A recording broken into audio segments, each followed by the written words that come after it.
Okay, without any further ado, at the very bottom of the map, towards the east, it is going to be LucifroN7 in the blue playing Delhi Sultanate. One of the civs that was considered, you know, the D tier, F tier, Z tier civ, and right now it does actually show up big in the tournament. Both those brothers, both those Spanish brothers, have been playing this to big success. Hey, one of them at least has played it to big success. LucifroN still is supposed to prove the concept. On the other side of the map, though, a very vigilant competitor here. It is going to be TheViper playing the English in the red. And this is something that is going to be quite an interesting juxtaposition here. Like, you know, whether it is just a specific matchup that Delhi works in, like, is it going to be just against the French? Or is it just going to be, you know, Delhi being strong in general, just kind of being a very solid kind of hidden OP pick? So you can say, you have this concept of sleeper OP, right, in a lot of games, where you can consider that, you know, a single build, a single character, a single item, a single civ as well, is just strong but not noticed yet, right? I think this is something that we see over here. The Delhi, of course, going with that very, very fast mosque over here. They're going to be getting that extra tech started as well. I think that might be sleeper OP, right? 3 techs with very little expenditures, lots of production that you can facilitate as well with that extra unique tech from you know, from the Delhi Delhi mosque, right? So efficient production here, obviously meaning that scholars can garrison into those barracks, into those stables, into any other, basically, into any other production building other than the TC, right? They cannot go into the TC, can they? No, just military.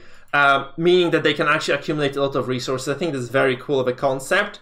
It seems like this is something that has been facilitated heavily by those players, right? Because this also means that you just need one structure rather than 2 to produce the same number of military units. It's 100% boost, guys. So a single scholar is going to be basically just you know, supporting the structure for you know, double the production, which is, I guess that's fair because it costs 150 gold as well. Isn't that good then? I mean, you can obviously just move them around. You can. That's basically just some versatility that you get. You can move those colors between different buildings. I guess that's kind of the benefit that you get. Right? We have the Dome of Faith going up right now, so there's going to be the religious landmark, and that's where this actually kind of kicks in. I guess that's a nice combo, right? Because the Dome of Faith produces those colors at 50% cost. So then you actually get like 50% efficiency on every single building that you have.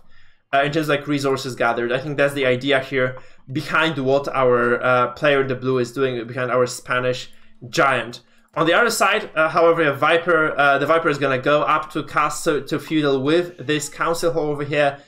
Going to be mass producing archers, I believe. There's nothing else you can do as the English. They're kind of straightforward, just like the French. However, they do have some quirks. You know, those archers being slower are significantly harder to micro, but if you can use them to your full advantage with all those kind of active abilities, you can actually get a very nice edge in your game. So it really depends on how exactly you plan on playing your tournament here. Now, so the Viper over here, the Viper is actually going for no more gold almost. He's going to be getting this one villager here still mining. I'm not sure what he goes for with it. I guess there's that fireplace tech, right? That might be the idea here for the Viper. Just gonna he might just kind of snag it later. He has a lot of villages on the wood 8 right now towards the age up, so he really needs to support this council hall so that he can actually just mass produce those archers. Right, that's the idea here. Also, those unique techs obviously going to be unlocked and allow the Viper to get some extra power coming into this mid-early game. LucifroN is going towards this Dome of Faith. No military constructions yet. He's not been building anything at all. So it's kind of I believe this is going to be quite scary if those archers come too soon, because you do need to have some sort of a response of your own if you're playing the Delhi. Obviously they're blind picking, so they have no idea what their opponent was doing. So in this case, it's just going to be a very, very peculiar situation, I guess, where yeah, the Viper, I mean, the LucifroN might not have been prepared for this matchup, right? He must have been prepared for the French, and what comes out of this is going to be a huge question mark. Obviously, we have not seen Delhi play too much overall, so yeah, these guys are just kind of 2 wildcards at this point. Viper, obviously, this RTS staple, but LucifroN, definitely a practiced player, and if he has been practicing with his brother, as we suspect, he is in a very good shape to take this RTS giant in the Viper out of the series very quickly as well. So yeah, we shall see how exactly this series revolves around those two players. Right now, we can see that, for instance, we haven't really been able to get too many of those military structures, have we? So yes, we have two horsemen actually being pushed out of this table, but I really don't know whether there's going to be like an aggressive move or a defensive one. Also, obviously, those horsemen have like one very pronounced weakness, namely the fact that, you know, the spears do actually demolish them. So where knights can actually charge in and get like this nice first attack and just, you know, kind of carries them throughout the fight, or just kind of allows them to kill those spearmen off very quickly, the horsemen do not have that charge, right? So whatever they do, it's just going to be basically just, you know, either raiding or just trying to go around the fight and try to focus those spears, which are also being produced by the Viper over here. So the Viper is actually gonna take those archers with the palings only so far. There's no fireplace upgrade being. Oh, that's actually being researched right now. So that's what the gold was for initially, I guess. And we see those archers actually pushing through the map. Viper doesn't have the blacksmith yet, whereas obviously the free upgrades for the Delhi are going to mean that, you know, there is going to be a single blacksmith here. Very likely to be followed by a second. Oh, it's actually here already. So LucifroN going for double blacksmith play, getting this research going for free. So he's going to have this natural advantage that the game lasts longer. However, those archers are going to be very, very annoying here. We see at least a single villager sniped by those archers off the... Oh my, that's such a nice macro. He splits those arrows. He gets two villagers killed with those archers. Very nicely done by the Viper, getting this very early lead. Of course, is going to matter quite a bit. He backs off reasonably well as well, so he recognizes there might be like some horsemen. There might be some sort of a response from the Viper. So from LucifroN, he's just going to go back and regain his composure. LucifroN actually managed to sneak those lancers by, so it's not necessarily the end of the world for him. He's going to catch those archers at the very least. So those horsemen actually are going to catch those archers, and they're gonna kill, I guess, both of them. That's not enough damage to save those, I guess, right? So no paling is gonna save you if you're an... Oh, actually no, the paling is gonna save you. Those archers do go back and they do escape, and a single... Oh, that's very nasty because you do lose the scholar here as well, I think. This horseman also dies for no reason, so it's going to be quite bad macro play, I guess, from LucifroN, just kind of running those units recklessly. And this scholar is not going to be long for this world. Those villagers, by the way, are also going to be threatened by this lineup of archers from Viper. Though there's a nice flank of the horsemen actually coming up here. I don't understand those villagers actually walking up here. He might just lose a lot of them, although they might be used to just kind of soak up some of the fire. And those archers of LucifroN actually going to deal with those spears. So actually, you can see those horsemen probably cleaning up the fight in the end. The singular archer from LucifroN still shooting at that pike here, so that pike is going to go down from the archer itself, and those horsemen are going to at least be able to clean up this fight over here and disengage afterwards. So it's a decent trade for LucifroN. He stabilizes his position, I think, though those are very high army numbers altogether. So losing that scout is of course not optimal for LucifroN either. The Viper sitting on a decent army count of 16 units total to LucifroN's 13, and also he does run into that cap, so he's gonna get housed, and that obviously is not good either. Also, there is early MAAs coming from the English, so this is H2 unit, which is kind of heavily armored, very decent dealing with pikes, very decent at dealing with archers, good against horsemen as well. And you know, those villagers, I do think LucifroN is being quite reckless with them. I think that where his brother was playing very carefully, like LucifroN is kind of reckless with how he uses those units. And honestly, this is not looking too great, because those archers not trading favorably against the longbowmen at all, I think. And the split fire from Viper is very solid, so he's going to be splitting those arrows quite efficiently. And those archers of LucifroN are going to just kind of be repelled, pushed back, and, you know, LucifroN kind of losing those trades. He's definitely on the back foot here. He lost quite a few villagers as well, which is not optimal either, of course. There's no double TC, so what you see is what you get, actually. And it's not looking too great, honestly. Like, you need a lot of time for Delhi to kind of settle down, and it's not the time that, you know, LucifroN is being given right now. So the Viper actually pushing quite hard, getting those advantages here, and taking down a lot of villages of his opponent. 29 eco on LucifroN's side to 34, so 5 villages behind naturally, which is obviously not too great at all. And the Viper is actually going to go around, wrap around this base with those nice basic units, and he's going to threaten the economy potentially. The question is like how much you can accomplish, right? I think that the good choice would be here to go for a blacksmith, get those siege engineers very soon, because that's something that is going to propel you towards an early victory, right? You need the rams. Without the rams, you're just kind of vulnerable to any sort of defensive structures that your opponent might have. So over here, of course, there's a nice fight actually taken by LucifroN. He's gonna take that Man-at-Arms down, but that's basically Oshiro. He has to back away right now with those units. And you probably would like to use the scholars from the mosque to actually heal those. Sorry, I'm kind of lost for words right now. So you might want to use those to heal those hurt units over here, right? So you can use those scholars to kind of heal up a little bit. Also, there's a very bad position for LucifroN because he got pressured out of the gold right here, and he's also getting pressured over here. He lost a few villagers again to this archer harassment from Viper. So Viper is playing a very aggressive playstyle here, and he seems to be taking over the game actually. So there's a lot of aggression as well coming from LucifroN. He's gonna take down a lot of those archers actually, so that's not a bad trade.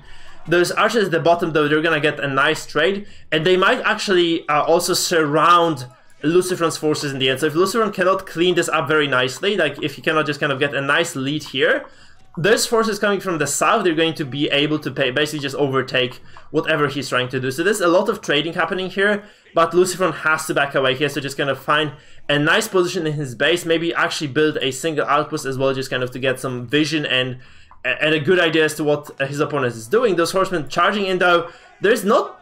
Actually, the archer numbers are not too compelling, I think. And those vills, they might be threatened, actually, like... Because this force might be cleaned up before those this tower goes down, so... And the horsemen actually repel the villagers as well, so this means that probably...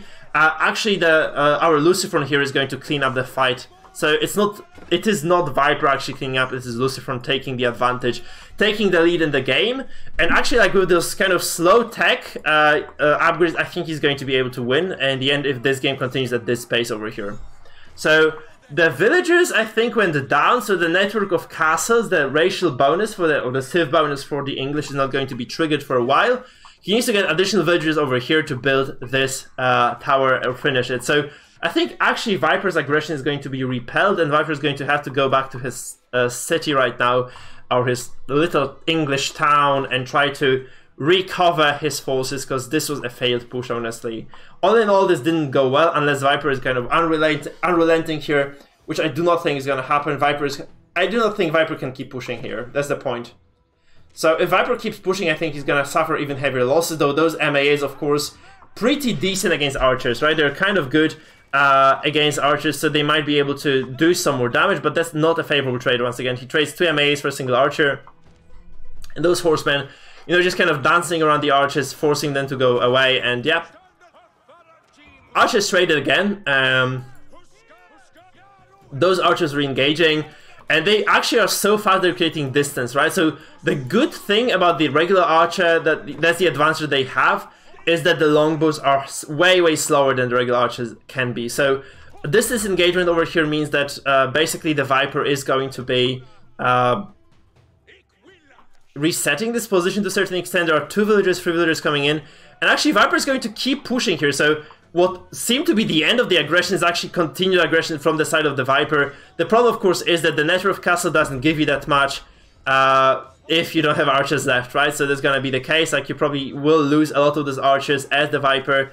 Actually, I'm surprised that LucifroN is not splitting fire. Like, we saw his opponent do quite a bit. And he's gonna lose a lot more archers than he should have, and also he's gonna have to back away. So this tower is gonna go down. Oh look, he killed that. Nah, that's very nice. He actually was able to snipe those villagers, so the tower doesn't go down in the end again. And also there's a sacred site being taken down by LucifroN potentially. 2 sacred sites contested, so this means lots of gold kind of being funneled into the pockets of our player who is using Delhi, right? So our Spanish player here is also going to be able to just probably stabilize, I guess. He really needs to stabilize at this point. He cannot keep losing units like this. He needs to kind of go back. He needs to heal up those head archers. He needs to get like a decent cavalry count, because you need to have like, I don't know, 7, 8 horsemen to actually handle what Viper is doing right now. That's kind of the baseline here, I guess. Like, you need to have like a decent count of those horsemen to actually deal with what his opponent is doing. You see the scout actually sees the exposed economy of LucifroN. So LucifroN is going to be denied a lot of this gathering over here. And those units are actually going to deny that mill altogether. So I think LucifroN is going to have to just... I don't know if you can fight this. You should probably just relinquish that, go towards those berries over here, and try to use those to your advantage. And LucifroN is going to go for this fight again, so he engages on the archers again. Those horsemen probably fully upgraded by now. No melee upgrades actually, so they're not fully upgraded, but they do deal the archers somehow well, and they do probably disengage afterwards, right? So they do kill a lot of those archers, and the archers of LucifroN are going to fire away at the archers of Viper here. That's a very close quarters fight, by the way. There is another villager going to be sniped by LucifroN, so he's keeping tabs on this tower. He's not gonna let that finish in any way or form, so there's no 25% attack speed bonus for you, Viper, and you probably are going to be repelled in the end by those, you know, by let's face it, LucifroN has been fighting with defender's advantage all this time. There's no infrastructure here for the Viper that produces units, so there's no production across the map, which means LucifroN has the defender's advantage overall. He's going to probably be able to deal with whatever is happening over here as well. Those villagers resume their gathering. And yeah, Viper, I think this is kind of a stalemate, right? We have like the feudal standoff here, with both players actually not being able to get too much done to each other, which is cool. But at the same time, we're kind of, you know, we're exhausting the resources. If you're LucifroN here, you are exhausting your food that is on the map, right? So it's kind of scary for you to, you know, to keep going for this. Actually, there's another engagement coming up, I guess. So those horsemen are going to engage once again onto the forces of the Viper, and those archers again going to utilize that advantage that they have, I guess, due to the numbers that are present in the game. So they're going to rush into the archers of Viper. They're just going to contest the position here. The horsemen, though, they do not trade that badly. I'm surprised they don't trade that badly against early MAA. So it's not a terrible fight for LucifroN. It's not a good one either.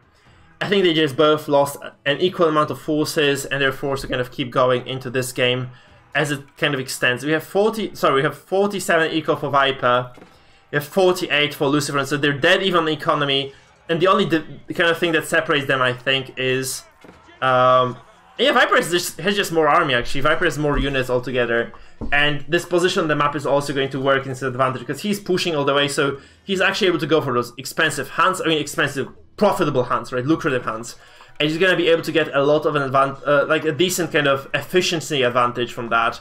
Also, this raid over here happens. We see a lot of damage done to LucifroN. Actually, LucifroN might just lose the game here because I think he lost all his forces. Like, there's 31 units for Viper, and there is nothing for LucifroN left. Viper just kind of aggressively pushes forward, takes the game in the end. What seemed to be a decent situation for LucifroN actually was, you know, basically balancing Knife's Edge. And Viper is just better at that, I think. So Delhi, they were good but not good enough, and yeah, LucifroN just not strong enough on Delhi to take this game down. And yeah, Viper just outproduces him in the end, has more army, probably outmicros a little bit as well. The composition might be favoring him as well to some extent. So those MAAs do deal very well with, because they, you know, gold unit after all, they do deal very well with what his opponent has to offer. And yeah, LucifroN just loses they were equal in army numbers for a while, but here he just loses the grip of the game, I guess. He loses the game altogether too. He loses vills and he loses the army production, so he just falls behind heavily here. And the Viper just stabilizes army numbers with the MAA. I think the MAA switch was huge enough to just allow him to, you know, just dismantle his opponent. Okay. Whew, I need a break, guys, because I've been casting non-stop for like 8 hours now. I do need to have like a short-ish break. So yeah, Viper 1-0 in the series. We're gonna wait for that game to start. I'm gonna take a short break myself because as I said, I'm kind of exhausted. So we're just gonna wait for the players to be ready, as I said, and I'm going to also update the score. I'm gonna take a 5-minute breather because I'm exhausted as well. I just need to go get some tea and yeah, just kind of stabilize myself here as well, guys. So Viper actually comes out ahead in the series. I mean, in this very particular matchup, which means, you know, Delhi not OP, but Delhi definitely strong enough to be competitive. Maybe LucifroN didn't expect this to be a Delhi versus English matchup as well. I think he did anticipate this to be a match against the French, which wasn't the case. So we're just gonna see how it goes coming into the next matchup. Of course, this is a hot mess. Come on, gonna move those names a little bit. I think this looks quite nicely. Right, so with this interface ready, we can just continue the cast as soon as those guys go into the... Oh no, they're in the game already, so we're just gonna go into observing. I'm gonna take like a 3-minute breather, of course, because I think before they load, there's going to be like a downtime anyway. I need to rest my throat, guys. I really need to rest my throat. Casting alone is hard if you're just kind of doing this for the entirety of the day. So be right back. I'm gonna be here for the cast. So I'm gonna resume this the stream obviously when the cast is available. So 4 minutes 30, and we're back on the map. We're back with the journey. We'll see if Viper is actually good enough to just 3-0 LucifroN at this point. It's gonna be French versus French. So if Viper wins this, he's probably poised to take the series altogether. So let's see how it goes. Be right back, guys. 4 minutes, and we are back with another awesome cast.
Okay, I think we're back with the final. No, we're far from the final cast of the day, guys. Let's face it.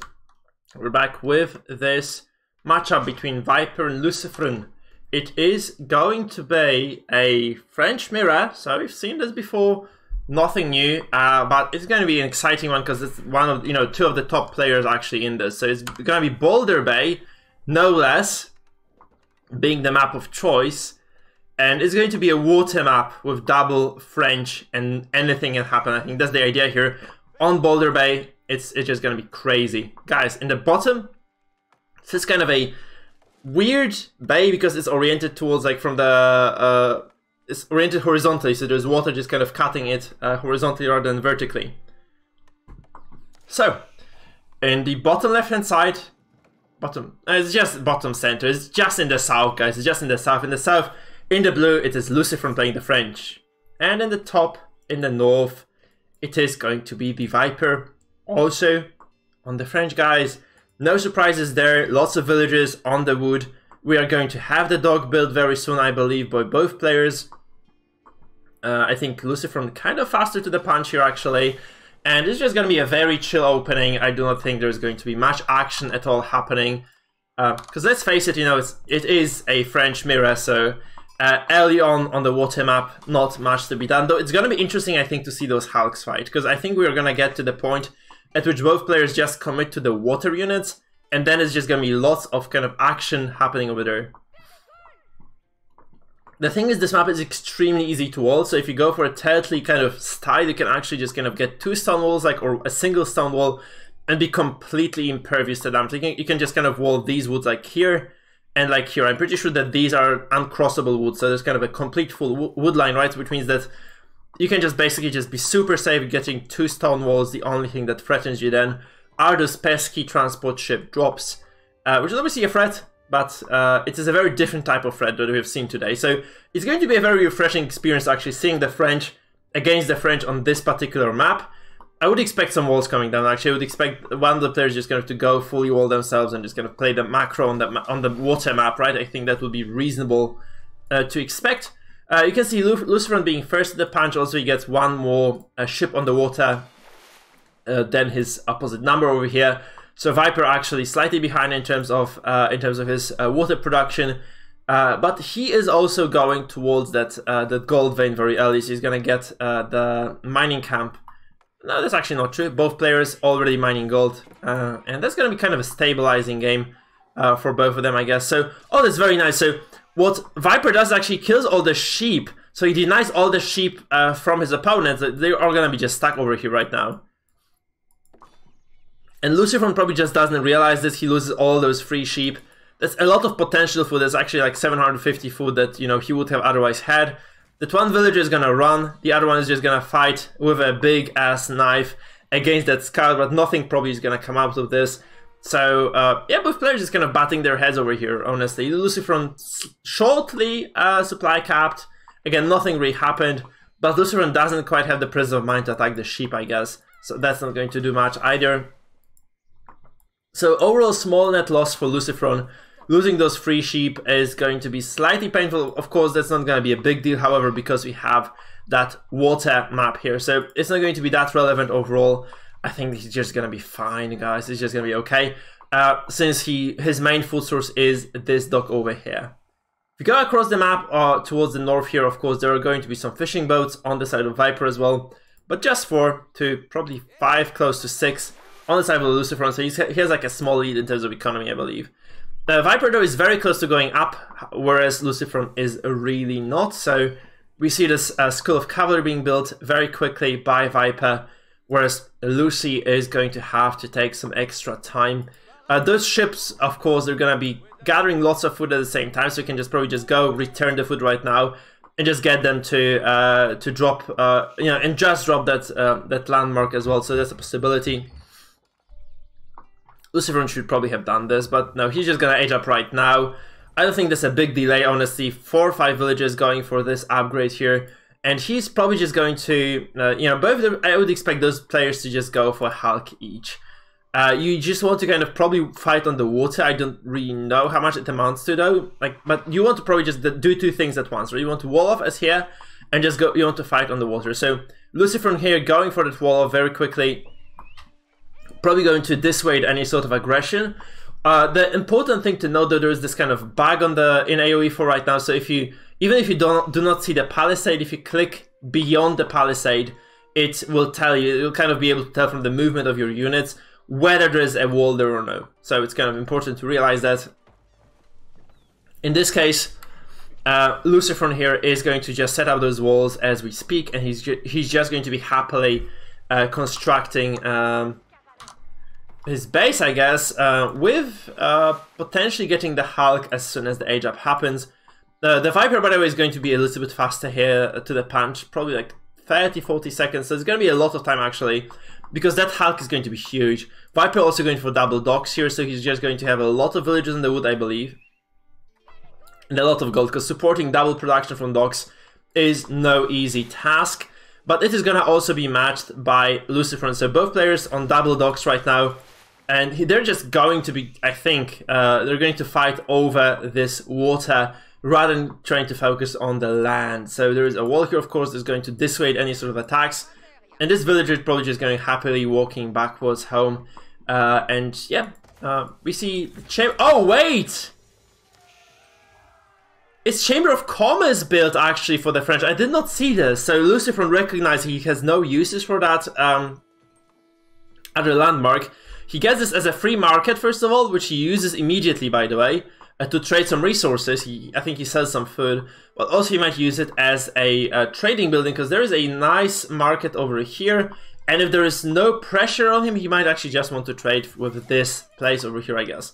Of course, there's also this coastal trade port, which could provide you with some sort of possibilities if you try to exploit it with your trade ships. Question whether he's going to do this or no. Probably not really. We see a speed upgrade from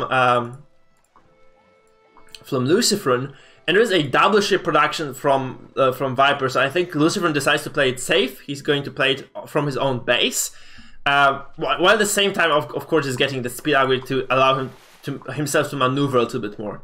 But you know, Viper is going across the map with those two Hulks already, which is a nice advantage, I think, for him, because LucifroN only has one.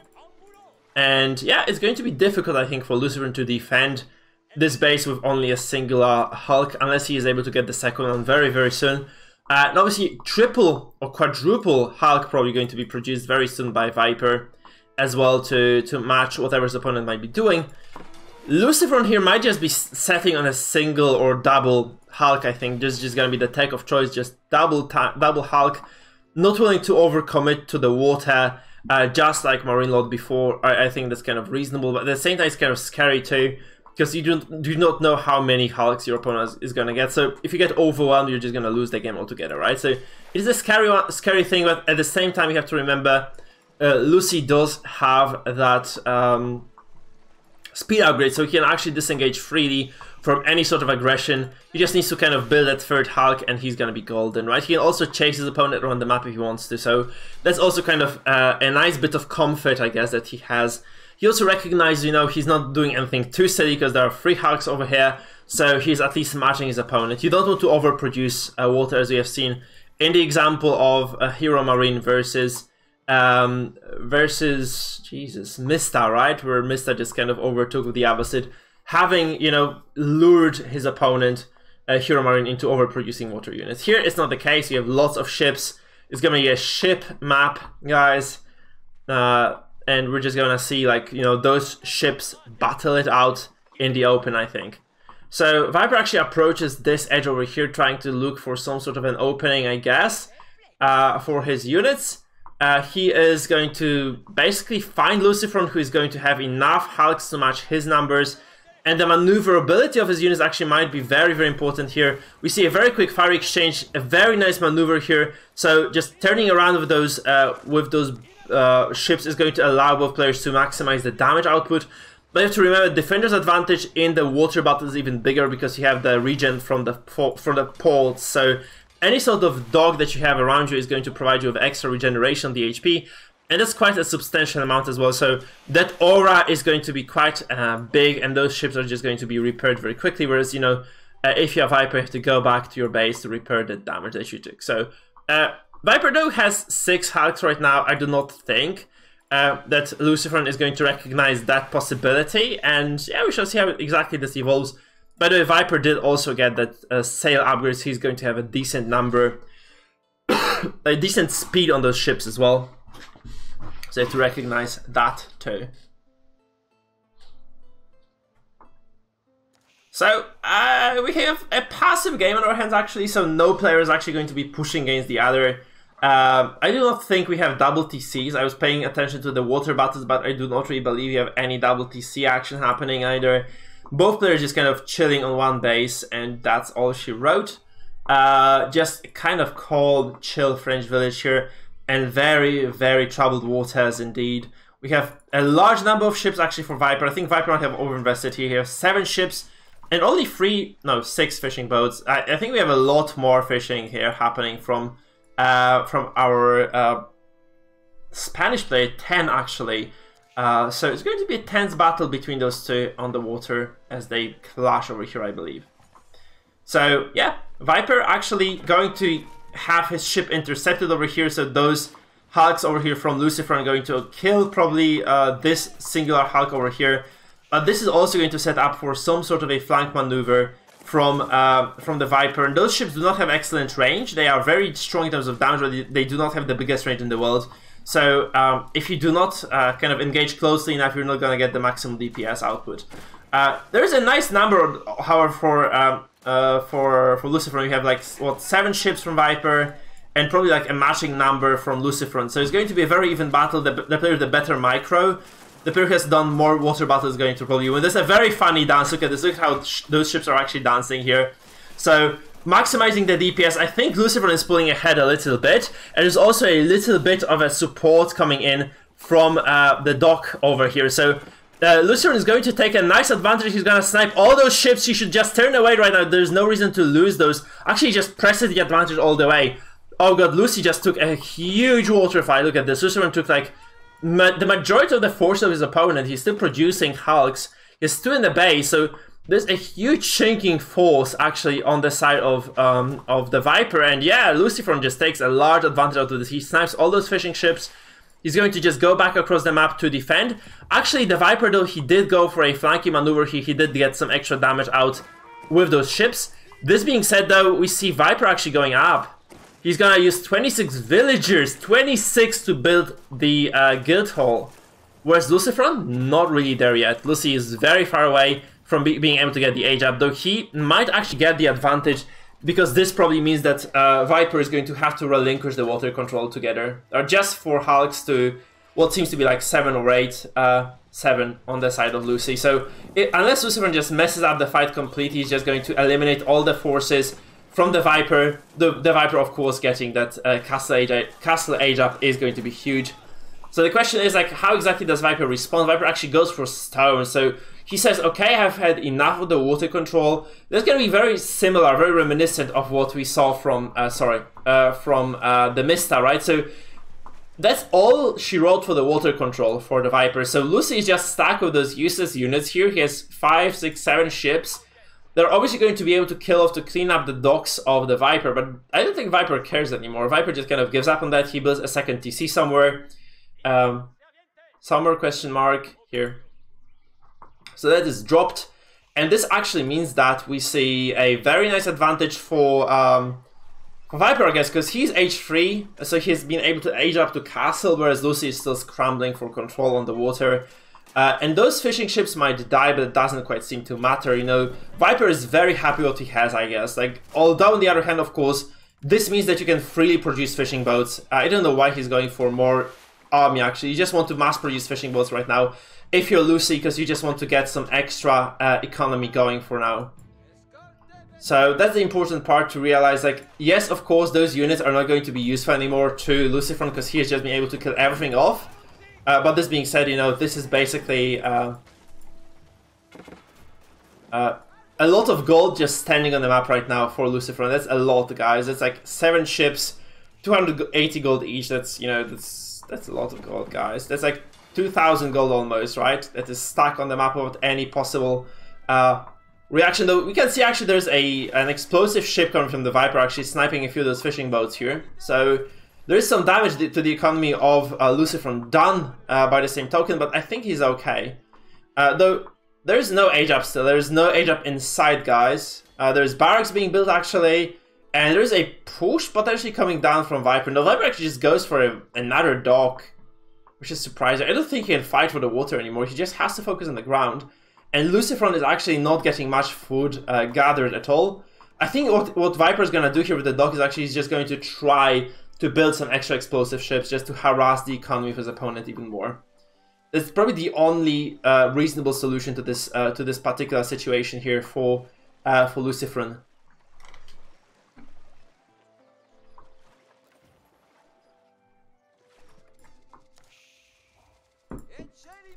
And yeah, we see Viper actually just kind of stabilizing here. He's not going for anything aggressive yet, I think. And LucifroN is going to be able to age up to castle. Viper here obviously on 2 TC, so better economy on the ground, but way worse on the water. So I think they're quite evenly matched. We have 73 workers for Lucy and we have 66 for Viper.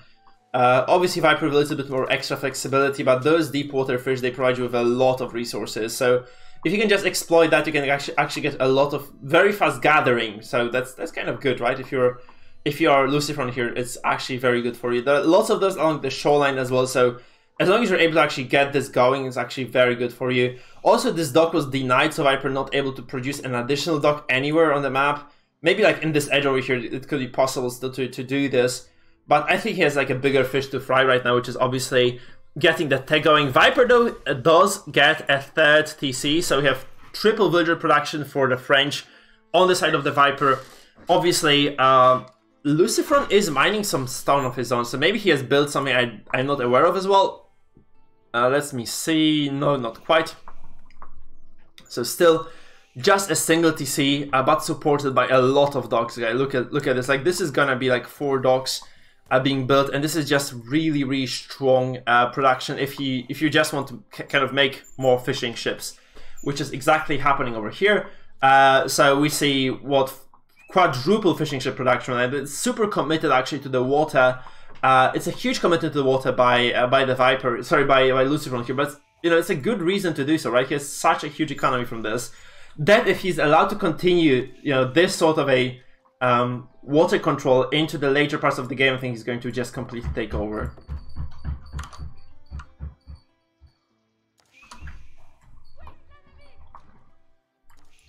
So in this French mirror, that's actually, by the way, if the Viper wins this, that's actually super important for the Viper to take this, because he just, you know, he takes the, not only does he win the French versus French matchup, he also takes this map out of the map pool completely. So he doesn't have to worry about the French too much anymore, as long as he has something prepared against the civilization, of course.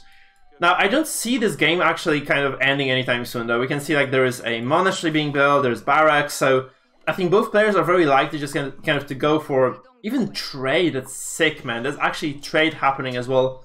For the Viper, I think he's just going to try to get anything he can in terms of resources, right? Which is good, I guess, for him. Yeah, and we will have a monk being built as well, I guess. So this is going to mean that there are relics that will be picked up. There's nothing of the likes happening on the side of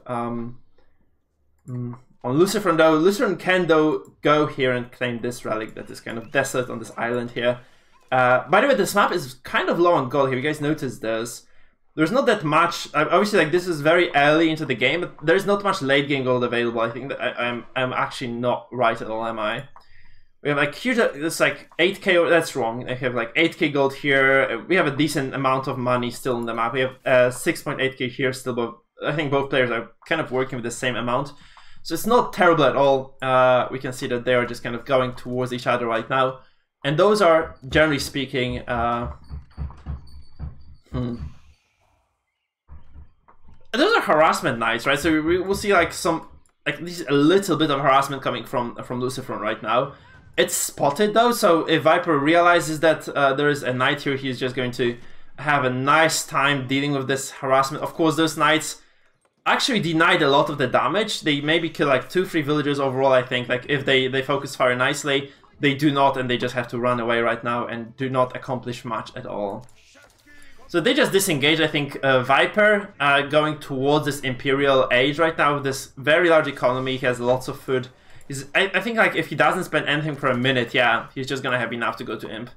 But LucifroN actually is just, LucifroN doesn't care. Look at this. So I think that that's kind of an interesting situation, because Lucy just sneaks by, like, you know, using this kind of edge of the map. He builds a lot of production over here, and Viper. I think Viper is thinking that he's dealing with a very kind of straightforward fight here, or very straightforward scenario, can just kind of go up and macro. But in fact, he might just kind of go up right now. He might click Imp, which is going to be a huge mistake, because LucifroN is actually attacking quite hard in this place over here. So it's going to be quite a scary situation for Viper. Look at this. So he doesn't see this coming. He has, like, you see like 6-7 knights actually clashing with the spears, and there's going to be a lot of support. Actually, we see lots of spears actually coming out from LucifroN as well. He doesn't finish the round though, unfortunately enough. He really could have used this, honestly. But those knights are actually winning the fight over here. They're gonna charge into the economy of Viper. They're gonna kill a lot of villagers, guys. So it looks like, you know, LucifroN just strikes back. He finds a footing in this game. He actually finds a nice opportunity. Viper doesn't notice this because his infrastructure is too far away from the water. So those ships actually did play their role in the end. They did actually allow Viper to extend his... the LucifroN to extend his control alongside the shore all the way towards the base of the Viper, actually. So, yeah, the Viper is actually in a lot of trouble, right? He has 20 villagers idle because he has to run. He's building a keep here, which is probably going to help him a little bit. You know, LucifroN working with a very strong economy, very strong production. He has almost like 60 supply more. In terms of military, he has like 60 more military. He has 40 more military than his opponent. It looks like, you know, there is no way to stabilize if kind of things continue at this rate. I do think that Viper just dies.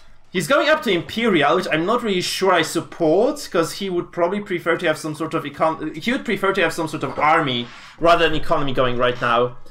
So it's looking like a very scary position for Viper to be on. He doesn't need to have those upgrades. He needs to have like some standing army right now, right here.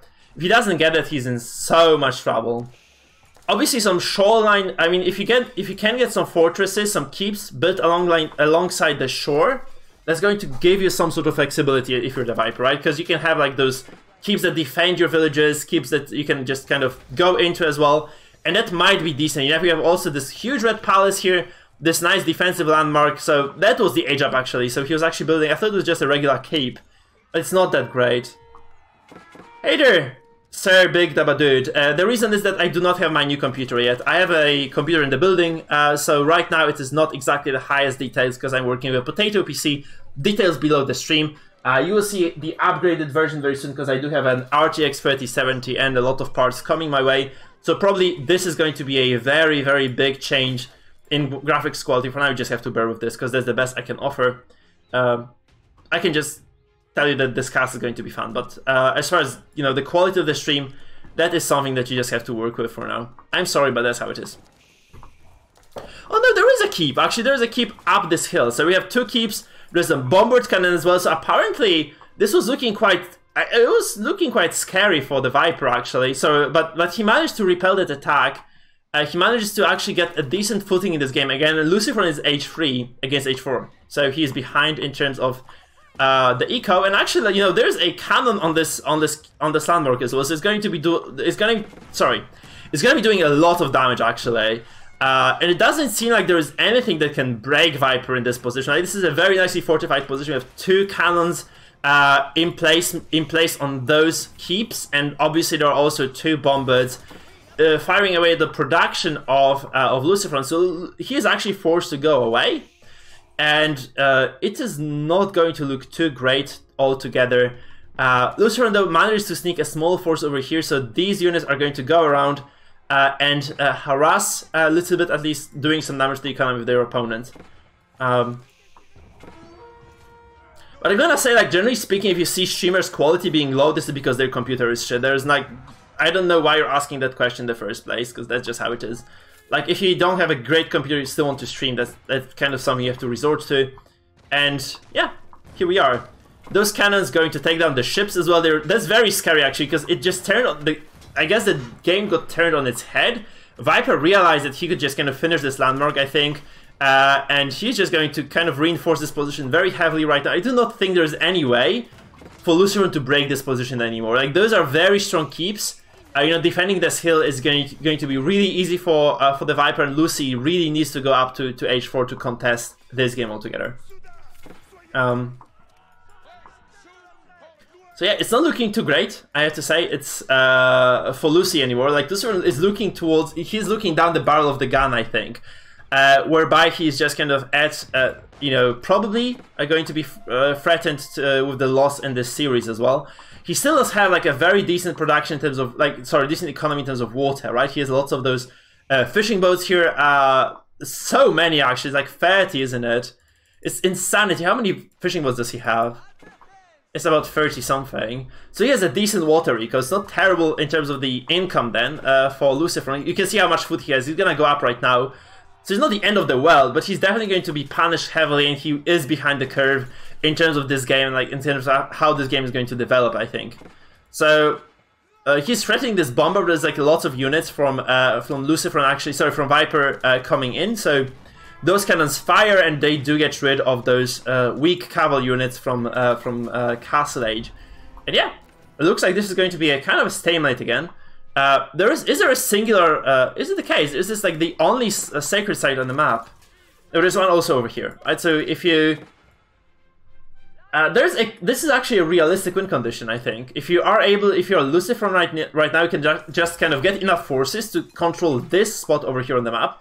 Then you can get some ships over here, just defend this, just, you know, control these two spots and you win. So it's kind of the question of whether, you know, Viper is going to allow that at all or no. I don't think that's going to be the case, though, so we can have a look at the production, by the way. It's kind of interesting. So, that's wrong. What is the hotkey here? Oh, here. So, for LucifroN here, we see the Elite Knight upgrade, of course. We see some Knights coming in as well. There's probably a university building, some stuff in the back as well over here. So, we'll see, like, a lot of tech. Because he has to catch up, right? On the other side, Viper does have a lot of elite units, I think, already. We see elite spears, we see the probably elite MAAs as well. And there's a lot of production as well streaming in right now. And Lucy has to kind of remake that production somewhere else, because those buildings, again, are very vulnerable. We see a lot of games end because one player just kind of runs out of production completely. And I think you really want to have, you know, your production maybe behind a wall in a safe spot. Because if you have it here, like if you get pushed back even a little bit, you're very likely just going to lose everything. And you see LucifroN actually just running across again. He has those two weak knights over here, more over here, of course. Let's have a look at the army count. So we see LucifroN's army at 37. He has so many villages, 138 villas. And Viper actually at 130. Those are huge economies, so those are going to be like kind of very short engagements, very short trades, and those are basically just going to be, the game is going to be resolved by the player with superior eco. But you can see that those elite knights actually are dropped by the transport ship over here. So there are like basically 5 or 6 knights going through the base of the Viper. And yeah, he's just gonna be sending those knights one by one, distracting his opponent and maybe just causing some damage. Those knights over here, those elite knights of LucifroN are also engaging here the front line. But they're just gonna run past this force, I think. They're just not going to be able to accomplish much. So yeah, Lucy just loses a lot of cavalry here. They're not cheap units either way, so it's actually kind of a big loss. You really would like to, I think you'd prefer to avoid losing this many units, I guess. No, so we have those knights actually here sitting back. Where are the knights? Because they're actually running around the base. They're kind of playing chase in here. There's a massacre of villagers that are happening over here. So Viper loses a lot. He loses like, I know 10, 12, 15 villages. Maybe 20 even before this is contained. So it's huge losses, actually. This is a huge play from LucifroN actually getting this transport ship over and just kind of doing a lot of damage over here. You can also probably salvage this. You can just run those units back to the transport ship that brought them in. And you can just kind of reuse this play again, like in a few minutes, if you are feeling, you know, brave. However, Viper does actually push this base down. So there's a huge push happening here. With also the hand cannoneers, which is very rare of a unit to see. So there's a large push actually taking place, and LucifroN is losing this side, right? So he did a lot of damage in his economy, but he's losing this this defense over here. Viper with 118 villages still, so he remade some, and Lucy 140. So 20 villages difference. I don't think that's a big of a deal, because Viper has I think Viper has decent bank, although not much gold, right? So Lucy can kind of keep producing those. So LucifroN can keep producing those knights, and he can probably just kind of stay alive in this game because those elite knights from the French are very strong. So we see a lot of villagers dying though. So this wood line, I think, I'm not sure why those villagers were here in the first place. They could have very well been here, like in the safe spot, but you know that's a big loss for LucifroN. Obviously, on top of all this production, which is very, very precious at this point, because you really just do not want to sit on like anything less than 200 population the whole time. So losing this obviously quite a big hit. And yeah, I think Viper is just gonna push in, right? He's just gonna try to take the skip as well. It's not being repaired, so those cannons make short work of it, and it's just gonna be another push here. Like we see 2 more bombers actually being built. So, I'm not sure, what did he age up with? Did he go for the College of Artillery? We have 2 universities for LucifroN, by the way. I'm not sure, do we have the college or do we have another landmark actually over here? Let's see. Oh.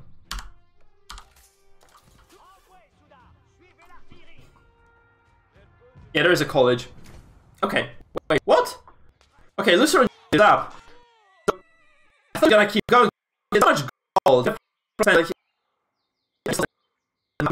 Enough damage on the other side, now he just gives up. I think he, it was kind of early GG, but I'm surprised. I thought this game was gonna continue, to be honest, but it did not. Viper takes a very large military lead, I guess. In terms of unit skill actually was very even, but it was mostly villagers, I think, that LucifroN did kill, whereas Viper did actually eliminate quite a bit of his forces. Obviously, again, those ships, I think that was another problem for... I do not understand this. I think you could have deleted those ships, because they take up like 6 population spots each. You could have just deleted those ships and maybe fought from there. I think that was probably the right play. Just, you know, because you can free up a lot of supply, can just get a decent army. Because look at this, like, military-wise, LucifroN wasn't behind in kind of the raw numbers, but he was behind because he had so many ships. He had like 5 or 6 or 7 of those hulks still on the map, where he could have just had, you know, let's say, what's, oh god, there's so many actually. He could have had like 40 extra units on the map if he had just deleted a few of those. Which is really big. It's a huge deal, guys. It's a huge, it's a massive deal. So Viper just kind of takes over, I think, because of the army that, you know, there's an army cap on the on LucifroN that he's never able to meet. And he's never able to actually just get enough army numbers to match the Vipers, which is a huge deal actually. So yeah, we see, I'm very surprised because I thought Lucy was gonna take this, given that he was able to get the water control here, given that he was able to kind of get a nice push early as well. Kind of surprising the Viper potentially, but Viper just kind of places those keeps in a crucial spot, just massacres his opponent, right? Which is very, very nice. Guys, a quick reminder, we are basically like 10 hours into the cast at this point, so if you're enjoying yourselves, please consider dropping me a follow on Twitch, leaving me a sub on YouTube, and maybe becoming members of the channel as well if you do think that this does float your boat. That is $3 a month for a lot of excellent casting, of course. And you know, you're supporting me. If you have, by the way, subscribed, I have not noticed that, please let me know on the chat, because I think there's a bug right now that doesn't allow the Streamlabs to give me the notifications as far as the YouTube subs go. So I had no notifications, but I see the sub numbers going heavily up. So I do believe this is because of the tournament cast. I hope so anyway. I just can't see any subs coming in, so that's basically how it's gonna go. Okay, so we're just waiting for that next game to start. Yeah. And those players, I think they're in the game actually. So very quick decision making. They're very fluid with the system, I guess. And we're just going to go to the next game, which is possibly the last game of the evening. Viper is actually 2-0 in the series. And LucifroN is very stubborn. He's gonna go for the Delhi. Interesting. So it's gonna be second game of the Delhi against the Viper playing the Abbasid here. We shall see how it goes actually. I'm very curious because there's gonna be the 2 Arabic civs going toe-to-toe in this matchup. We have 4 minutes to go before the game starts. I'm going to take that time to actually rest because I've been casting for 10 hours non-stop. So I need a little break every now and then to actually stay coherent at least, which I'm mostly successful at, I guess. So be right back, guys. Be right back.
Okay guys, we're back. So I'm just gonna set up for this potentially final game. We are at the match point. LucifroN may be actually dropping completely out of the tournament.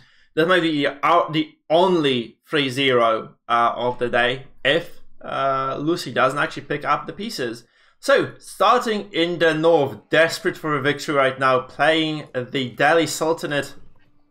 It is LucifroN7. And in the south, it is going to be TheViper in the red, playing the Abbasid Dynasty. So we see another, I think Abbasid Dynasty is very strong. I do believe this, they're actually kind of a nice civ overall. And I'm very curious as to how exactly this pans out. Wait, is Viper actually allowed to play this at all? I might be having flashbacks from the previous series.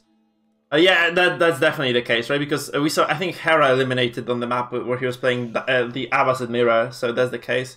So never mind, we see this actual setup over here. And we see that there is a mining camp coming down. I think it's kind of the usual suspects for this particular map. What map is it? It's Hill and Dale. Oh no, it's going to be a Tetley map. So it's going to be a very scary map, I think, for the Viper, because I think Delhi, if they are allowed to turtle down, actually, they are going to be very strong. Because, you know, they just get a lot of advantages as the game develops. You can see, again, it's kind of a weird infrastructure for the Delhi, right? You go for the mosque very early on, which obviously provides you with tech support. You also get the mill tech going as well as soon as you can. And right now, this is all that Lucy is doing. He's just going to go up. I think he's going to try to just go up to a second mosque, actually. So no mining camp. He's just going to go up to the second mosque right now. And he's just gathering wood from this tree over here, so he's going to try to get like as much tech, I guess, going for himself as possible, which is very reasonable, right? He can get like double research done with the mosque, which provide you a lot of very useful bonuses altogether. So you can get all those up. I think that's pretty cool altogether. So you'll see like probably the production speed going up. We'll see the piety as well, which is help with the scholars, right? We see a lot of those nice upgrades actually being researched here. And herbal medicine, which means that they can heal faster, and this allows you to probably support a little bit in terms of, like, you know, combat as well. They can probably just heal you through a lot of those nasty encounters if you have a scholar with your army, which is very rare of an occurrence still, I think. People don't carry those around too much. So it's kind of a stable, normal opening, standard stuff. I think both players are not going to go crazy here. Viper actually goes with the House of Knowledge right now, House of Wisdom that is. He's going to have enough to age up very soon, so once this finishes, I think he's going to be almost ready to just click up as well. Whereas, of course, LucifroN here probably will take a little bit more time because he has been very late to the gold. Yeah, Viper has enough. Just once the landmark finishes, he's just going to click up as well and go up to feudal, I think. Yeah. Hey Viper, hello! Oh, he spent some food. I think he queued some villagers. He clicks up right now. His opponent in the blue, LucifroN, is not yet there. He should be close relatively soon though. He has 180 gold, so it's going to be probably a really short affair. Like 10 gold more really, and a single 40 foot is going to be all it takes for him to go up as well. I do not believe that the Abbas are going to push early, though. I do think that the Viper is going to be cautious. He's going to play kind of for the later game. Unless he has a very specific cool build in mind, of course, then this might be you know, something worth doing. I'm wondering, like, when the walls come down as well, whether like they're just going to go for that very quickly, or it's going to be a delayed procedure like it was when, with our previous matchup on here, where Hera I think was fighting against Reckon, right? Okay, we have double mosque still, and there's going to be obviously the Dome of Faith being built, so we have a lot of possible text to be researched overall in here. And LucifroN is going to go with this wheelbarrow as well, so that's kind of nice. He's going to get this around like 5-minute mark or like 5:30, because he has been actually working on this, or actually it's going to be 7-minute mark, never mind. Unless he gets more scholars into the mosques, in fact. So yeah, we have a very chill game, I think. That's going to be a very long... Oh shit, are you kidding me? Ah, I messed up. Sorry guys, I did mess up quite a bit here. That's my bad. I didn't see that, I'm kind of tired, I'm gonna lie. Thank you. Shit, that feels bad. So, Anyhow, we see that the Viper here is going with a very standard build. He's gonna go for the stone here, so gonna expand very soon, I guess. LucifroN actually not expanding all in all, so he's gonna go for a more conservative approach, I guess. I'm not sure actually, I'm not sure what exactly he's gonna do. Because you'd expect, I think you'd expect Lucy to go for stone as well, to kind of match the economy of the Abbasid, which is usually just going to be quite strong overall. So you see this TC being dropped over here on the hunt as well, so there's going to be a nice source of food income here. And yeah, very late, but it does actually happen, and our Delhi player does actually reach the next age. The scholar is instantaneously sent over here to the sacred site. He's going to try to capture that, although it is being contested right now, so it's going to be a bit more difficult for that scholar to actually get that going. We probably need some units actually, so Lucy does need actually to produce some units in order to prevent this stuff from happening. This scholar is probably not gonna die because the scouts have very low damage overall, but he's gonna be seriously hurt nonetheless, right? So probably you'd probably prefer to avoid that altogether, if possible, of course. Now, so we have the Viper just gathering food, pretty chill over here really. Second TC done, he's not gonna go for the third yet, so we're just gonna have this slower game right now, I guess. They're not gonna fight too much. You know, this scholar just kind of gets garrisoned into this mosque, and we have two mosques, I think, two mosques that are gonna be fully garrisoned quite soon. And of course, this is gonna chain into a lot of possible tech, with two blacksmiths being built, because, you know, this research of the Delhi, it's free, but it takes a damn while, so obviously getting those blacksmiths is going to help you quite a bit to just kind of, you know, max out on the possibilities that you have, which is pretty big. Honestly, it's pretty big, guys. So yeah, it is just going to be a very slow game, I guess. Viper here, of course, going for a lot of villagers. He's just going to be spamming them from 2 TCs, which is kind of surprising to me that, you know, LucifroN is not doing this. Like, Lucy might have like some other stuff on like planned, I guess. Because I don't believe really that this is, you know, just going to be a single TC play. You just need to have enough villagers to sustain late game eco. And you're not going to have that if you're just going to... Yeah, we see barracks here, we can see an archery range. Maybe there's going to be some aggression, actually. At least he's going to contest those sacred sites for sure, right? That's absolutely going to happen. Like, we're going to have some fights over the sacred sites.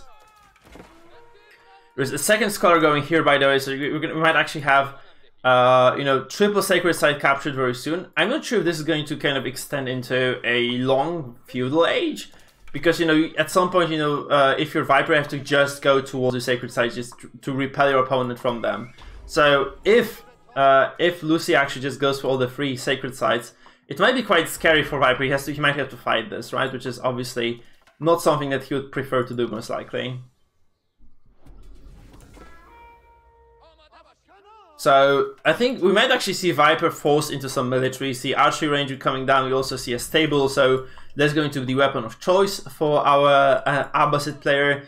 But there's a lot of, actually the forces here are quite significant. You see a lot of units from our Delhi player. Those are archers, which are obviously not the strongest against horsemen.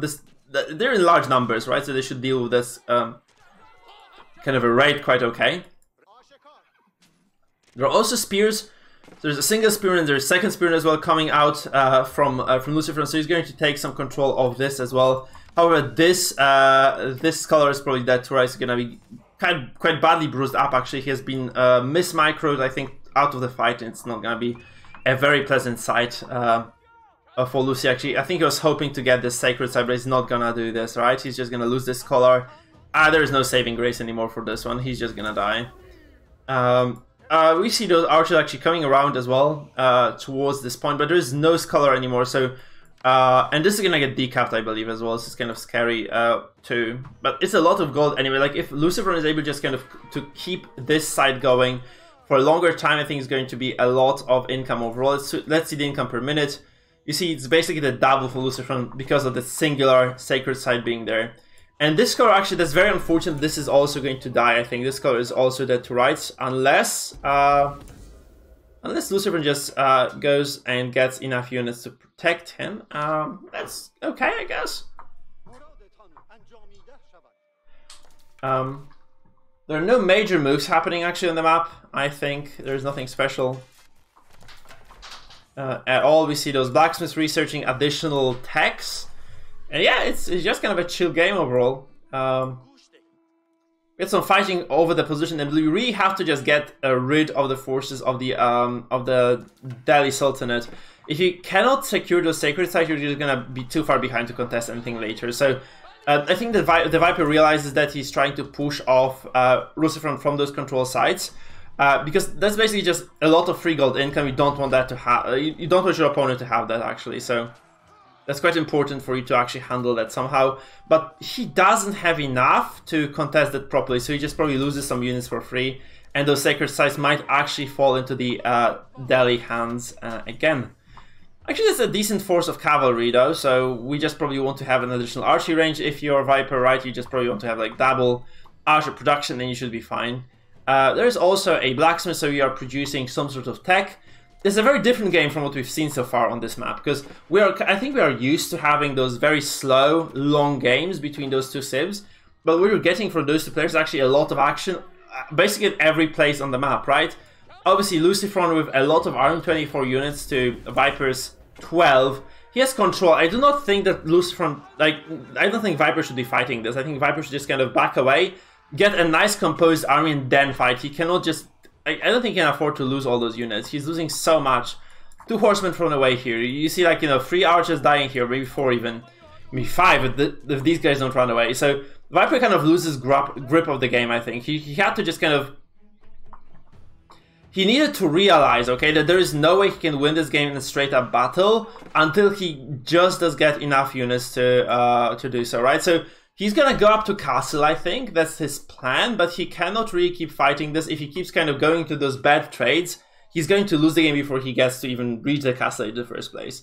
Because he's very close in terms of eco, but he just cannot allow, you know, more of his units to die, because that's just gonna be terrible ending. Like, that means, like, probably that, you know, LucifroN just gets a few rounds and just kills him, right? That's not gonna be a pretty ending. And again, like, he throws another archer away. Like, you know, 1 here, 1 there, all this adds up, and I think, like, that LucifroN is just at such a huge advantage right now. 4 military for Viper, that's nothing. He has 4 horsemen, that's all. That's literally that's all his units. He's gonna go up, so Viper does click up, and he has enough gold and he has enough resources to actually produce some units. So it's not like the end of the world for him in any way or form. Right, so he's gonna go for a hunt as well. He's just gonna expand a little bit. So he's gonna click before his opponent. I think LucifroN is quite far away. No, never mind. Lucy is actually going to castle as well. So, but he has a huge army. He has 32 military to 4. So, I'm not really sure what exactly the plan is here for Viper, but he really, I think he just has to make sure that his opponent doesn't realize how far ahead he is. Because I think, like, LucifroN at this point, you just kind of go across the map, just, you know, get his all units in place, just build a few rams and kill Viper right away. So that's kind of the scary part of this. Lucy also Castle Age already. Viper not kind of close, even he has like a minute to go at least, I think, maybe like a bit less. But yeah, a very strong start from our Delhi player actually. He has a decent advantage in terms of army, he has been trading better. Viper just threw away a lot of units here, man. He threw so many units away. And Viper actually sends a lot of those kind of, he spreads his units on the map, he sends those to the sacred sites. That's actually LucifroN sending. Then never mind, LucifroN is actually going to secure those sites eventually, right? He's sending some pikes over here. He has two spears over here as well, so there's gonna be some scholars probably coming down as well. And they'll be trying to capture those sites very, very soon. Of course, like if you get all 3 sites and you can get enough control, this forces Viper to fight you at some point, right? So I think Viper does actually need to get that age up. He gets it now. He needs to get some solid infantry line, and he needs to actually be able to go against those heavy archer and heavy spear numbers on the side of his opponent. And Viper has a lot of production, right? He has decent economy as well, so it's not the problem, I think. We're just kind of to spam out a decent army. You can see that he's just mass producing those MAAs, which is probably the right choice. So it's not an issue for him to get an army, right? Don't get me wrong, but it is a problem for him because he needs that army now, because there's a large force actually going through here. There's no wall, so Viper did not bother to wall at all, and this probably means that there's going to be a small dance ensuing very soon, right? We might see a lot of production. I mean, the Viper is producing so many MAAs. Actually, look at this. So he's going for addition like 6 MAAs at a time, no, 4 at a time right now. He's gonna get more, I think. He's just gonna get more barracks, and eventually just kind of spam even more out. However, you can see that, you know, those are matched by LucifroN. LucifroN is also getting those MAAs of his own. We have like what, 7 of them already over here, which seems to be a decent number altogether. They also have better upgrades, I think. So Viper has to be very cautious right now. He might just lose the game if he doesn't play this properly. He might lose the game anyway, actually, now that I think about it.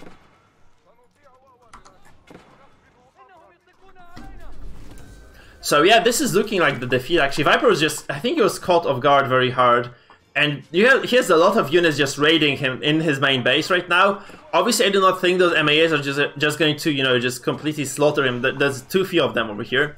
And he's taking a nice fight at the bottom of the hill. So he might be still kind of in a survivable condition, I guess, but since he has so many resources to spend anyway. But, you know, LucifroN is...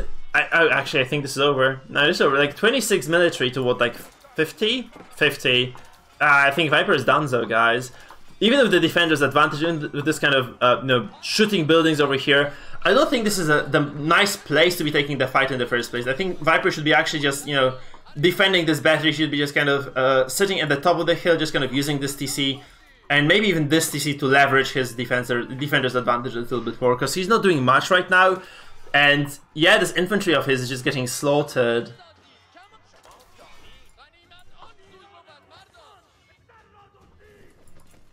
Yes, he has decent eco behind this. He's securing this sacred site at least, so he's not gonna lose this one. But let's face it, like, look at this. Like, we have 47 military, 52 vills, to 63 vills, 15 military. That's so little military, actually. And Viper is actually hemorrhaging units all across the map. There is a...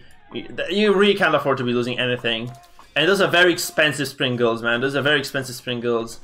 So there's a small fight also breaking out over here. So it's very chaotic, but I do think that at some point there's like basically no point of no return for Viper, because he just kind of was lured into this false sense of security once again. I think that happened to way too many players today, and the Delhi are just going to kind of murder him right away on the spot. You have to remember they have better upgrades as well. It's like 6-6 to 4-6, so melee defense is actually way better for the MAAs of the Delhi, and this is just basically that. Like, they're just stronger units right now. And Viper has nothing. Like, he has very little left in the base. Like, there are just some of those MAAs back there, but he has very little production as well. He has to just kind of spam units out, and he's not really keeping them alive at all, right? So that's a big problem, and this TC is not really helping at all. Like, it's just not doing much. It's just basically scratching those fully upgraded MAAs. So MAAs, it's not good enough, I think, for the Viper. Those villagers are gonna die. Over here at the bottom, like, we see a large force again of infantry just completely dominating. And yeah, Viper is out to GG, and we're gonna have game number 4. Because Viper was, I think, caught off guard a little bit. And he took a lot of bad trades early, right? He took a lot of those very bad trades with those kind of early horseman archers. Like, you can see how far behind he was from the get-go in here. Never did he cross the 25 army supply, whereas, you know, his opponent, LucifroN, was actually above 25 around 10 minutes, so he just kind of snowballed from there. And those losses that Viper took early on were just so big that, you know, they just kind of were out of control in the end. So, yeah, very good game by Viper, but not enough, and LucifroN obviously showing his potential here. So the Spanish brothers seemingly stay alive in the game, seemingly stay alive in the tournament still, which is cool. So we have LucifroN 1-2-2, still on match point. He needs to win 2 more to win the entire tournament. And, you know, the Viper left with 1 victory only. He can take 1 and win. So it's just the question of whether he's actually able to do this or no. So yeah. That's how it is, guys. That's how this series is looking like, and we're just gonna have to wait for those players to go into the next game. I actually thought this was gonna be over now, because it looked like LucifroN was completely collapsing here, but it doesn't seem to be the case. Obviously, Viper seems to be the stronger player here overall. Like, he had better macro. He has been able to just, I guess, control the maps better, but at the same time, you know, it's still kind of, I guess, anybody's win if you can just kind of get his shit together and just kind of go back into this game stronger. So yeah. We shall see if the Viper is actually good enough right now.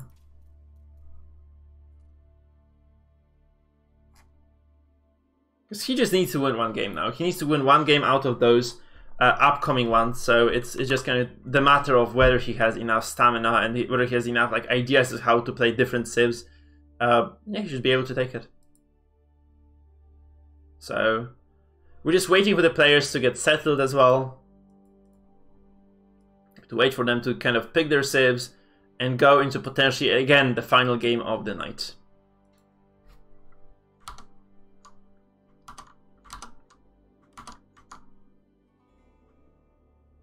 This is a blood game, man. But admittedly a very interesting one at that. So we just have to wait for them to pick a map as well. No Hill and Dale left, so that's kind of good. I'm not sure if we have French Pass in the pool. I don't think anybody likes French Pass but me.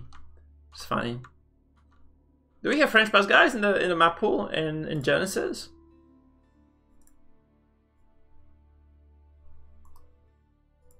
I'm gonna try to check that on Discord.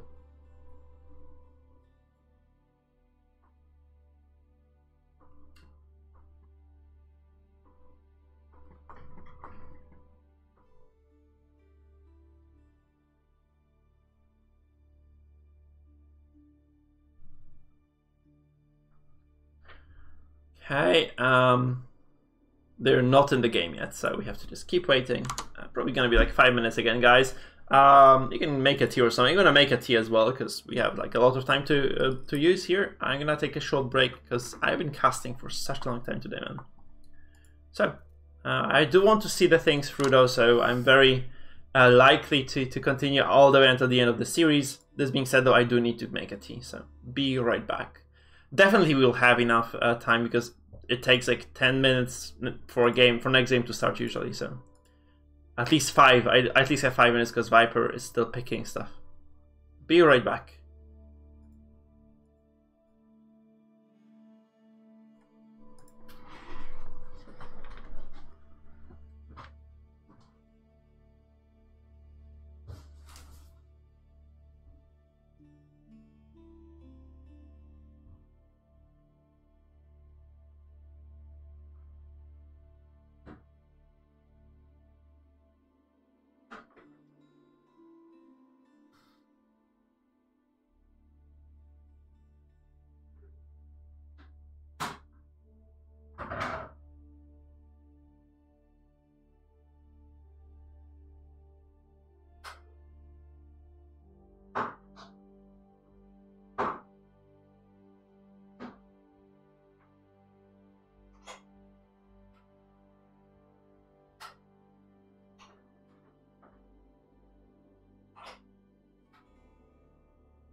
Chcesz pół banana? Aha. Chcesz? Sorry.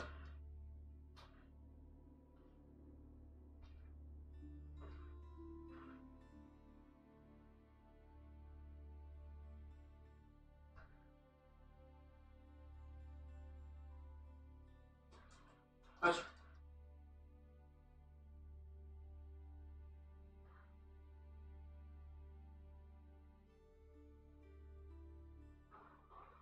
Słucham?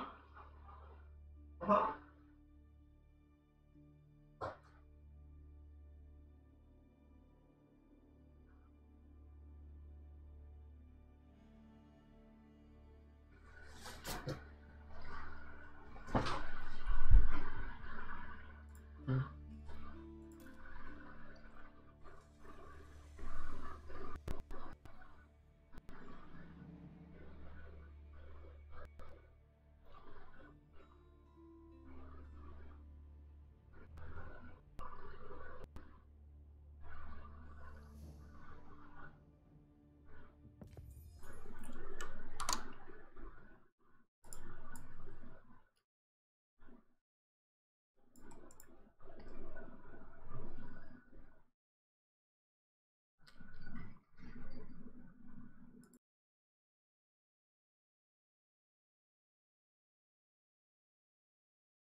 Okay guys, we're back, so just waiting for this game to start, 40 seconds remaining. And we have seen a few Mongol victories against the French. It might be just one of them actually. We shall see how exactly this one pans out. I mean, LucifroN's French were not as good as the Viper's French, I guess, right? So that's kind of a tell. And the Mongols can be played in a lot of ways, so it's kind of a creative civilization. That's why they, you know, I think they're kind of weak-ish overall in terms of like this kind of raw power because of how flexible it can be with them. So of course, like you will not have that high tech, for instance, but you have a lot of cool stuff that you can do with those buildings, with those units. And if you're just kind of creative enough, you can actually do a lot of stuff on the map that other civilizations just aren't able to. So let's go. Without any further ado, in the north, in the blue, playing the French, it is LucifroN7 to be more specific, and in the bottom, in the south, playing the Mongols, it is going to be TheViper. Yeah, the openers are usually just kind of mapped out right now, I think. Although we see this Uvu kind of far away from the TC again, and the TC is kind of instantaneously dropped here. I'm kind of wondering why they don't go for those TCs closer to the berries, for instance, but it's just something that I guess is just gonna puzzle me indefinitely. You can have those very cool stone spawns where you have like, you know, the TC spawning next to the stone, and like maybe like between the stone and the wood line. That would be perfect for the Mongol play, of course, right? But that's not gonna happen here. We can have a look at the full map right now as well. We can see that our French player here is obviously gonna go for a very quick, feudal. I think it's gonna be very, it's very likely to be the case for the Mongols as well. You do not want to fall behind your opponents. If you're playing Mongols, you just want to kind of stay on top of things. And I guess that's what we're gonna see as well here, right? The Uvu, of course, generating some free stone for our Mongol player, but it can only be used for very specific purposes, so you cannot just go and build a TC out of it. So yeah, there we go. Just some tech, some extra units produced, right? That's basically the idea here. Generally speaking, we have seen this used today in a lot of ways. We have seen this used to produce infantry. We have also seen it in Kasbah matchup to double produce the caravans, which ended terribly because people are just super good at spotting those right now. Obviously, caravans versus French make no sense, so I don't think that's going to be the case. So we're just going to see. Oh, this is very early barracks actually. That's super early. It's like before. That's like pre. What the hell? It's going to be a very aggressive game then, I guess, because those are like Dark Age barracks. And she's probably just gonna do something crazy with this. You're gonna have double spearmen, so it's kind of the, yeah. Oh no.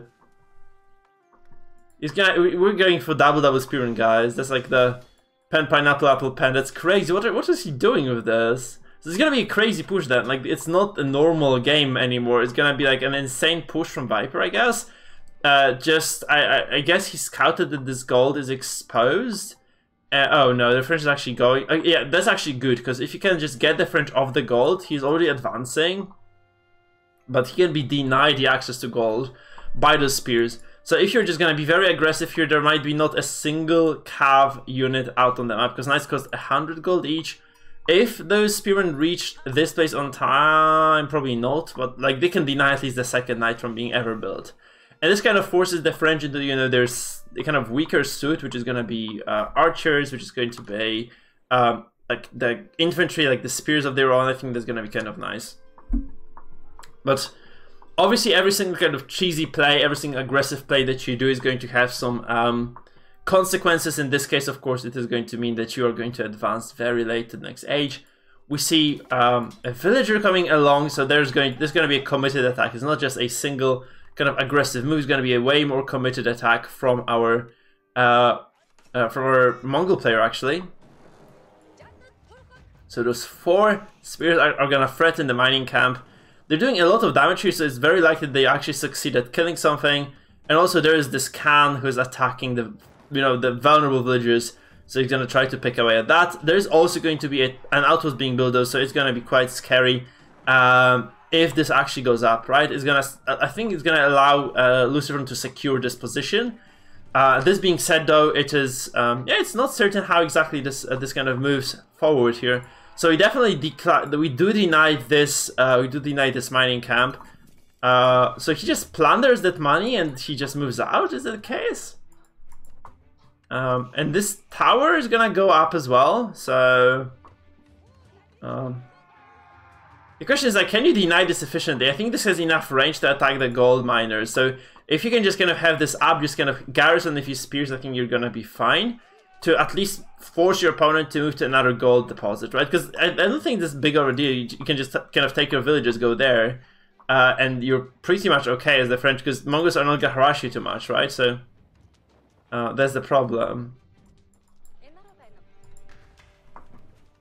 So even if he is able to push his opponent off this gold, it's not gonna be enough anyway, I think, to actually validate the side that's happening. Of course, on the other hand, you actually keep pressure on the side of your opponent, so you do not have to worry about the knights at home. Because, okay, that's very strange. So you have like lots of outposts. I guess the YAM network is being used or something. That's the idea here, I guess, right? Yeah. So he's gonna just try to establish a YAM network. He's going to try to kill the scout over here. Almost gets that done, and there is also going to be quite a bit of chaos ensuing with this particular can. But there's 190 gold, and there's a lot of possible knights to be built in the future from the Viper, so from LucifroN. So it's not like he's going to be completely denied any pressure on the map. If this knight is able to get to the Mongol camp, he's probably going to cause a small amount of damage. Small is probably the good word here. It's not going to be a lot, but it's going to be oh no. Oh, this is very unlucky. So apparently Viper moves his villager around, and the villager does actually lose her life as a result of that, so that's not good at all, because this doesn't go up before the YAM network is available. Okay, those two knights actually circling around those... Oh, how fast are those guys? Have you seen this? They're like Zerglings from StarCraft 2, seriously, they're like so fast. Oh, they're just running so fast, man. They're just matching the knights in terms of movement speed with the YAM network available. It's crazy funny. And this villager as well is just, oh god, they're just so cute running around like this. So, this is actually going to be a Jer move here to the hand, but this is exposed as hell, right? So, you really have to make sure if you're playing the Mongols here that you are not going to allow those knights to get in. So you have to just consistently pressure this point and just make sure that, you know, those attacks of yours are just not too easily kind of managed by the archers, for instance, right? So we have 3 archers here on the side of LucifroN, so those are going to be dealing with those pikes quite well, I think. And Lucy himself has, Viper is actually switching a little bit towards the archers now. We have like double archer production. We're probably spending a lot of the stone. See, like, we're spending some stone at least on those double archers, so we're gonna have a very different tech very, very soon as well. And those knights are gonna go for some aggression again, but I don't think they manage to do that because they're just gonna be very quickly repelled by the spears of Viper over here.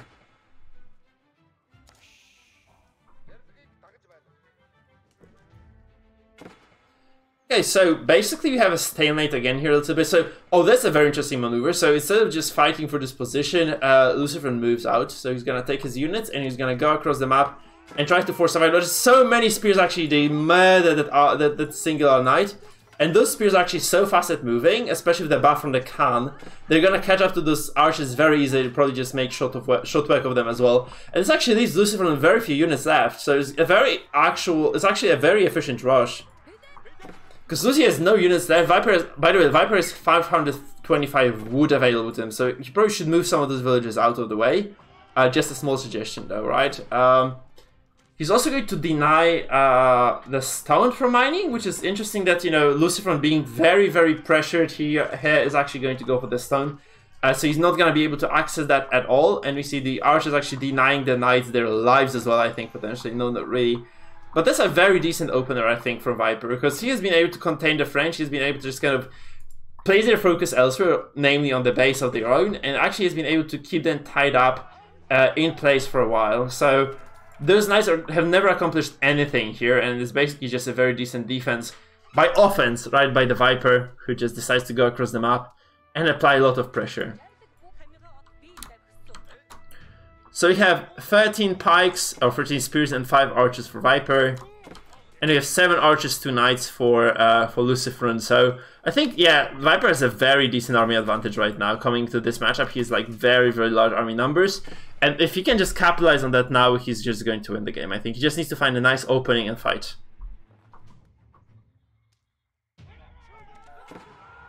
And that's very nice micro, and the villagers just backing off on time. And that's also this very nice command arrow here, maneuvering, the maneuver arrow actually used to increase the units near Khan by a lot. So that's very fast infantry right now. Those are very fast spears, very fast archers. But I think that number-wise, it's not that great for Viper, because he's getting thinned out quite a bit. Those archers trade not favorably actually in this particular situation. It's very important though that this particular tower does actually finish here, so those wills have to finish. Oh, very so close. It actually does finish. Okay, perfect. So you can now garrison this actually. You can just get your units into safety into the tower and make sure that they just don't die, right? So it's actually very good. So 4 archers here, 5 archers here, and the Khan actually harassing here. Then those towers are going to have enough pressure now that, you know, it just forces LucifroN away. Okay, we have Hunt secured by Viper. Is actually gonna take those spears out as well. He has 2 units coming as well from the barracks here, so he's gonna slowly stream into the base of Viper. Sorry, of LucifroN, and Viper is actually taking another fight over here. 2 pikes only left though. So those knights are probably going to trade quite favorably, but again, we have a lot of archers now for the Viper. He has double archery range production with those bonuses from the stone that Mongols do actually possess. So it's looking like a potentially decent numbers advantage for play in the red over here.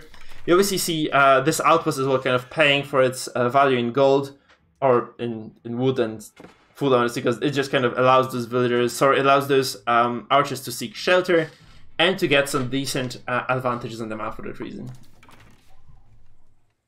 But somehow LucifroN managed to get a decent army, right? So you can see that he has 10 archers and 2 knights, 2 vipers, 11 archers and 7 spearmen. So it's actually a decent army for... I think it's actually quite a good army for LucifroN. He just needs more of those knights, I guess. And they should be more healthy as well somehow if you can make it happen. So yeah, for now it's just gonna be a very stale game. It's gonna be slow game, like, because they're just gonna try to look for a nice engagement. And once they find it though, it's gonna probably be like game deciding almost. Like whether LucifroN can take this or no is a big question mark.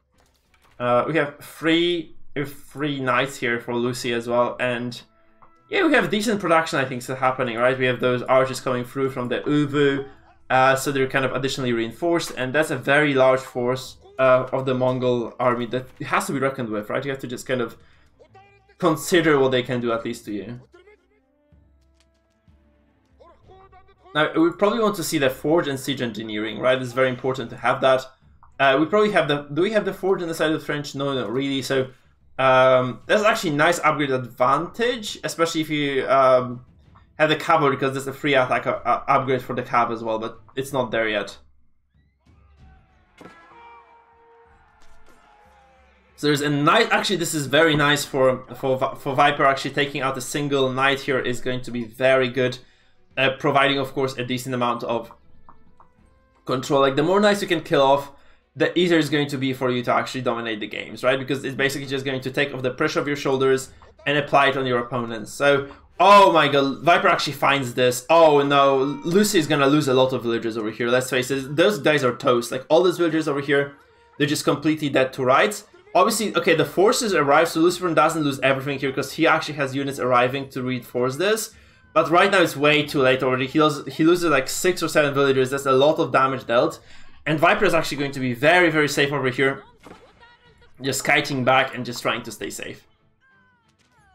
I mean, okay, he might actually lose a few archers here off the back of the trade, but he's also gonna kill a knight or 2, I think. Seems to be the case that one of the knights at least is gonna go down. Yeah, one of them is dead for sure. Which is fine, and you know, I think Viper doesn't care anymore. He's just gonna be fine with what he has. There's some extra reinforcements coming around, by the way, and let's see the army numbers and the eco once again. So we have 8 pikes, 6 archers for Viper, and it's gonna be 19. Oh, that's so scary, and oh, that's actually lots of trouble for Viper then, because it's a huge army advantage. So he traded a lot of his army for the villagers of his opponent, right? Now he has to stay alive to make enough units to defend now. against this relentless assaults of his opponent, because that's a lot of archers. It's a huge archer wall that can literally do a lot of damage as well to your economy if you allow it to kind of roam your base.